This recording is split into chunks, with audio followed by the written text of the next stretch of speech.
Hi hello welcome to Indian knowledge university. మనకు వైద్య ఆరోగ్య శాఖలోని పెండింగ్ ఫలితాలకు సంబంధించి అప్డేట్ సమాచారం అయితే చూసుకోవచ్చు. సో మనకు దీనికి సంబంధించిన ఇన్ఫర్మేషన్ చూసుకుంటే, ఉద్యోగ ఖాళీల భర్తీకి నోటిఫికేషన్లు ప్రకటించనున్న నేపథ్యంలో ఇప్పటి వరకు పరీక్షలు నిర్వహించి పెండింగ్లో ఉన్న ఫలితాలను వెల్లడించాలని ప్రభుత్వం అయితే నిర్ణయించింది. వైద్య ఆరోగ్య శాఖలోని ఏఎన్ఎం మరియు ల్యాబ్ టెక్నీషియన్లు, అదేవిధంగా ఫార్మాసిస్టులు, స్టాఫ్ నర్సులు కలిపి 6,000 పోస్టులకు గత ఏడాది పరీక్షలు నిర్వహించగా ఫలితాలు వెలువరించాల్సి ఉంది. ఈ ఫలితాలను ఏప్రిల్ 28 తర్వాత విడుదల చేయాలని ప్రాథమికంగా నిర్ణయించినట్టు తెలిసిందంటూ వార్త తెలుసుకోవచ్చు.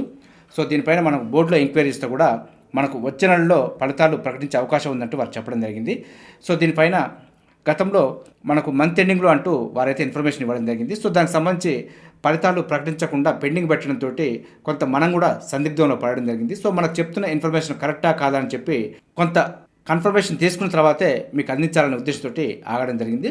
సో దీనికి సంబంధించిన ఇన్ఫర్మేషన్ కూడా మీడియాలో రావడంతో సో మనకు చెప్పిన ఇన్ఫర్మేషన్ నెక్స్ట్ మంత్ ఫలితాలు అనేది వాస్తవం అని చెప్పి సో ఒక నమ్మకం వచ్చిన తర్వాత మీకు అందించే ప్రయత్నం చేస్తున్నాను. సో మనకు వైద్య ఆరోగ్య శాఖల ఫలితాలకు సంబంధించి అయితే నెక్స్ట్ మంత్లో రాబోతున్నాయి. ఇదే విధంగా మీకు ఏదైనా అప్డేట్ సమాచారం ఉన్నా కూడా 1-2 సార్లు కన్ఫర్మేషన్ చేసుకున్న తర్వాతే మీకు అందించే ప్రయత్నం చేస్తున్నాను. మన ఛానల్ చూస్తున్న వారు సబ్స్క్రైబ్ చేసుకుని ఫాలో అవుతూ ఉండండి. అదేవిధంగా దీనికి సంబంధించిన ఇన్ఫర్మేషన్ మీకు ఉపయోగపడింది అనుకుంటే లైక్ చేయడం మాత్రం మర్చిపోద్దు. అదేవిధంగా మీకు తెలిసిన వారు కూడా ఫార్వర్డ్ చేసే ప్రయత్నం చేయండి.